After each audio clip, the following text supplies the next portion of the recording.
Assalamu alaikum. My name is Hadia Faruqi Saidu Safar. I am working in JT Art Science and Commerce College for Women Malegaon. आज के हमारे इस video का title है seed germination.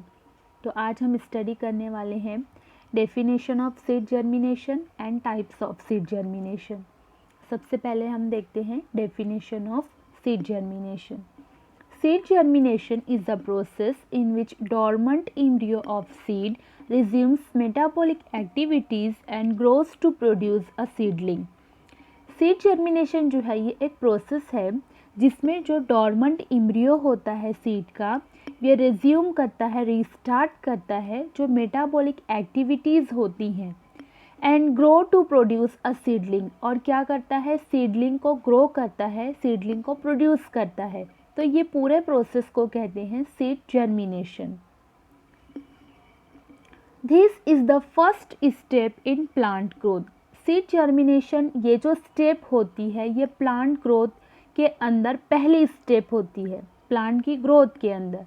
During germination the seed absorbs water by imbibition and undergoes swelling. जब germination होता है, seed का जर्मिनेशन होता है, उस वक्त सीड क्या करता है, वाटर को एब्सॉर्ब करता है बाय इम्बिबिशन। इम्बिबिशन यानी क्या, एब्सॉर्प्शन होता है। तो सीड क्या करता है, जर्मिनेशन के वक्त पर वाटर को एब्सॉर्ब करता है एंड अंडरगो स्वेलिंग, और फिर इसमें क्या होती है, स्वेलिंग होती है। वाटर एब्सॉर्ब करने के बाद सीड जो होता है ये स्वेल हो जाता है, फूल जाता है। Due to water hydrolytic enzymes become active and complex organic materials stored in endosperm or in cotyledon are converted into simple substance like glucose and maltose. अब वाटर एब्सॉर्ब होने की वजह से क्या होता है कि कुछ हाइड्रोलाइटिक एंजाइम्स होते हैं सीड के अंदर, तो ये एक्टिव हो जाते हैं, और सीड के अंदर जो कॉटिलिडॉन होते हैं या जो इंडोस्पर्म होता है, इनके पास जो कॉम्प्लेक्स ऑर्गेनिक मटेरियल्स होते हैं, जो फूड रिजर्व फूड होता है, तो ये जो हाइड्रोलाइटिक एंजाइम्स होते हैं ये स्टोर्ड फूड मटेरियल को कन्वर्ट करते हैं into simple substance like glucose and maltose. This simple food is utilized by embryo and also by seedling till it become photosynthetically active. तो ये जो रिजर्व फूड मटेरियल होती है ये यूटिलाइज होती है एम्ब्रियो और सीडलिंग के थ्रू, और ये कब तक होती है, जब तक कि पूरी सीडलिंग जो है ये इंडिपेंडेंट नहीं हो जाती, खुद फोटोसिंथेसिस जब तक नहीं परफॉर्म करने लगती है। During growth of embryo seed coat ruptures, radical comes out through micropyle and develop into root system. The plumule comes out and develop to form the shoot system. अब जब ग्रोथ होती है एम्ब्रियो की, तो इस वक्त क्या होता है कि जो सीड कोट रप्चर होता है, सीड कोट जब रप्चर होता है तो उसमें से प्लीम्यूल और रेडिकल अराइज होते हैं। रेडिकल जो होता है ये हमेशा रूट सिस्टम को फॉर्म करता है, और प्लीम्यूल जो होता है ये हमेशा शूट सिस्टम को फॉर्म करता है। तो जो रेडिकल होता है और जो प्लीम्यूल होते हैं ये रूट और शूट सिस्टम को फॉर्म करते हैं। नेक्स्ट हम देखते हैं types of seed germination. On the basis of behaviour of cotyledons, germination is basically of two type. जो कैरेक्टरिस्टिक है जिसकी बेस पर हम सीड जर्मिनेशन को क्लासीफाई करते हैं, तो वो क्या है, बिहेवियर ऑफ कॉटिलिडॉन है। तो हम इसमें देखते हैं, पहली जो टाइप है it is hypogeal germination, second जो टाइप आती है इट इज़ इपीजियल जर्मिनेशन, और एक थर्ड टाइप आती है जिसे हम कहते हैं विविपेरस जर्मिनेशन, और ये जनरली जो मैंग्रोव प्लांट होते हैं हम इसके अंदर देखते हैं, और it is a special type of germination. अब हम वन बाय वन एक एक स्टडी करते हैं। फर्स्ट हम देखते हैं hypogeal germination. In hypogeal seed germination epicotyl elongates quickly, pulling the plumule out of the soil surface. Hypogeal seed germination में क्या होता है कि जो इपिकॉटिल होता है ये इलोंगेट होता है ना। सबसे पहले हाइपोजियल जर्मिनेशन में क्या इलोंगेट होता है, इपिकॉटिल का रीजन, और ये क्या करता है, pulling the प्लीम्यूल out of the soil surface. Hence, cotyledon do not come over the soil surface but lie below it. अभी हम किस तरीके से याद कर सकते हैं कि हाइपो का मतलब होता है बिलो और जियो का मतलब होता है सॉइल, यानी कॉटिलिडॉन हम क्या देख रहे हैं, टाइप्स देख रहे हैं सीड जर्मिनेशन की, तो ये किसकी बेस पर है, जो कॉटिलिडॉन है उसकी पोजीशन की बेस पर है। तो हाइपोजियल में क्या होगा कि जो कॉटिलिडॉन्स होंगे तो ये सीड के नीचे ही रह जाएंगे, सॉइल के नीचे ही रह जाएंगे, बिलो द सॉइल अगर रह जाते हैं और ऊपर जो है डायरेक्ट जो प्लीम्यूल होता है ये अराइज होता है, तो इस टाइप की जर्मिनेशन को हाइपोजियल जर्मिनेशन कहते हैं, या जिसमें इपिकॉटिल इलोंगेट होता है और प्लीम्यूल को फोर्स करता है, पुल करता है कि वो सॉइल सरफेस के ऊपर ग्रो हो, तो इस टाइप के जर्मिनेशन को हम हाइपोजियल जर्मिनेशन कहते हैं। नेक्स्ट इसमें पॉइंट आता है, it is shown bye most of the monocots like rice, wheat, जवार and dicots like gram, groundnut, P and mango. अब इसमें हम एग्जांपल देखते हैं कि ये जो है मोस्टली जो मोनोकॉट के मेंबर्स होते हैं ये हाइपोजियल जर्मिनेशन को शो करते हैं, और कुछ डाइकॉट के भी मेंबर्स हैं जैसे ग्राम है, ग्राउंडनट है, पी है, मैंगो है, तो ये भी हाइपोजियल जर्मिनेशन को शो करते हैं। नेक्स्ट जो टाइप आती है it is epigeal germination.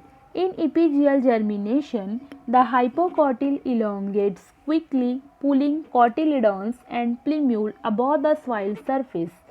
Epi means above, geo means soil. अब epigeal germination में क्या होता है कि जो हाइपोकॉटिल जो होता है ये इलोंगेट होता है और फिर ये क्या करता है, pulling cotyledon and प्लीम्यूल above the soil surface. तो इसकी वजह से क्या होता है कि कॉटिलिडॉन जो होते हैं ये हाइपोकॉटिल के फोर्स करने की वजह से सॉइल सरफेस के ऊपर आ जाते हैं, तो इस टाइप की जर्मिनेशन को हम इपीजियल जर्मिनेशन कहते हैं। The cotyledons become flat and green. अब ये जो कॉटिलिडॉन्स होते हैं ये फ्लैट और ग्रीन कलर के होते हैं। They function as embryonic leaf till the development of foliage leaf. ये किस तरीके से एक्ट करते हैं, इनका फंक्शन क्या होता है कि ये एम्ब्रियोनिक लीफ के जैसा फंक्शन करते हैं, कब तक, till the development of foliage leaf. It is shown by many dicot like castor and tamarind. These are the example of epigeal germination. इसके बाद जो थर्ड टाइप होती है जो कि एक स्पेशल टाइप है विविपैरस जर्मिनेशन, या जिसको विविपैरी भी कहते हैं। It is a special type of seed germination shown by halophytes और mangroves। halophytes कौन से प्लांट होते हैं, which grow in oxygen deficient salty and marshy soil। तो हम इसे कहते हैं halophytes। तो जो halophytes होते हैं इनके अंदर ये seed germination की एक स्पेशल टाइप होती है जिसे विविपैरस जर्मिनेशन कहा जाता है। In these plants, seed germinates inside the fruit when it is still attached with the parent plant। अब ये जो टाइप है इसके अंदर क्या होता है कि जो सीड जर्मिनेशन होता है ये कहाँ पर होता है, इनसाइड द फ्रूट, फ्रूट के अंदर ही सीड जर्मिनेशन होता है। और ये कब होता है कि जो फ्रूट होता है ये पेरेंट प्लांट पर अटैच होता है, तभी उस फ्रूट के अंदर जो है ये जर्मिनेशन स्टार्ट होता है। During seed germination, a radicle emerges from the seed due to elongation of hypocotyl। अब विविपैरस सीड जर्मिनेशन में क्या होता है कि जो रेडिकल होता है ये इमर्ज होता है, अराइज होता है फ्रॉम द सीड, सीड से अराइज होता है due to the elongation of hypocotyl। Due to increased metabolism and bulky weight, the seedling gets detached from the parent plant and falls vertically downward। अब ये सीड जर्मिनेशन किस तरीके से हो रहा है कि एक पेरेंट प्लांट है, इसके ऊपर एक फ्रूट फॉर्म हुआ है, फ्रूट के अंदर सीड है, फिर ये सीड जो है ये पेरेंट प्लांट के ऊपर ही क्या कर रहा है, जर्मिनेशन शो कर रहा है, जिसकी वजह से रेडिकल जो है ये फॉर्म हो रहा है, इलोंगेट हो रहा है ना। अब इसके बाद क्या होता है, उसके अंदर कंटिन्यूअसली मेटाबॉलिक एक्टिविटी जो है ये स्टार्ट है, तो इसकी वजह से वो क्या होता है, बल्की हो जाता है, इसका वेट बढ़ जाता है। तो इसकी वेट बढ़ने की वजह से क्या होता है कि ये पूरा जो स्ट्रक्चर होता है ये डिटैच हो जाता है फ्रॉम द पेरेंट प्लांट और ये क्या करता है, it falls vertically downward. The radical penetrate into the soil. अब ये जो रेडिकल है ये क्या करता है, सॉइल के अंदर पेनिट्रेट करता है, the lateral roots are developed from lower side of the radicle and seedling is established। अब इसमें से जो lateral roots निकलती हैं ये develop होती हैं from the lower side of the radicle and जो बाद में क्या होता है कि seedling जो है ये establish होती है। यहाँ पर हम फिगर में देख सकते हैं हाइपोजियल जर्मिनेशन में क्या रहेगी, हाइपोजियल का ही मीनिंग क्या होता है, बिलो द सॉइल, यानी जो कॉटिलिडॉन्स हैं ये सॉइल सरफेस के नीचे ही रह जाते हैं। इपीजियल जर्मिनेशन में क्या होता है, इपी का मतलब एबो होता है, इपी मीन्स एबो। तो यहाँ पर क्या होता है कि जो कॉटिलिडॉन्स होते हैं वो सॉइल सरफेस के ऊपर होते हैं, ऊपर जाते हैं जर्मिनेशन होने के बाद, तो ये इपीजियल जर्मिनेशन। और विविपेरस में हम क्या देखते हैं कि पेरेंट प्लांट के ऊपर ही फ्रूट के अंदर जो सीड्स होते हैं इनके अंदर सीड जर्मिनेशन होता है और रेडिकल जो है ये इलोंगेट होता है ना। और उसके बाद ये क्या होता है, इसी तरीके से वर्टिकली ये डिटैच होता है और सॉइल के अंदर जाके फिक्स होता है और फिर वहाँ पर सीडलिंग जो है ये इस्टेब्लिश होती है। तो ये 3 टाइप्स हैं। And in the last, thank you.